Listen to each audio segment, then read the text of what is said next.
So each classroom sink setup is very different. In our class, we have a sink that we designate for our ceramic operation.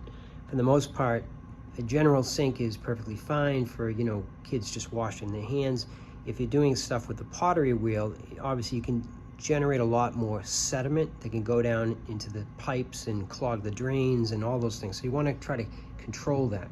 So this sink right now, it has two things that we try to set up. It has a plaster trap that should be cleaned out at least once a year. Of course, to put in a work order and get that done is easier said than done, but it eventually gets done even if it's 2 years in between. In the sink, we have a separate basin. So the basin that's actually in the sink is used separately. So this basin right here, what I do is I keep this basin in the sink. So when students wash their hands or they do any kind of work, any heavy sediment will fall down into this basin before it even goes down into the sink and down into the trap that I just showed you. So we kind of have, it's a way to kind of maybe safeguard the sink a little bit.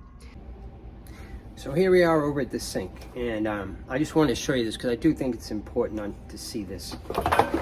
Remember I was talking about earlier before this basin? Now, after you have, 5 or 6 students use a wheel head, this can get pretty gunky and dirty. So normally what we do is we have my Home Depot bucket over to the corner here, and what we do is we pour off any excess water.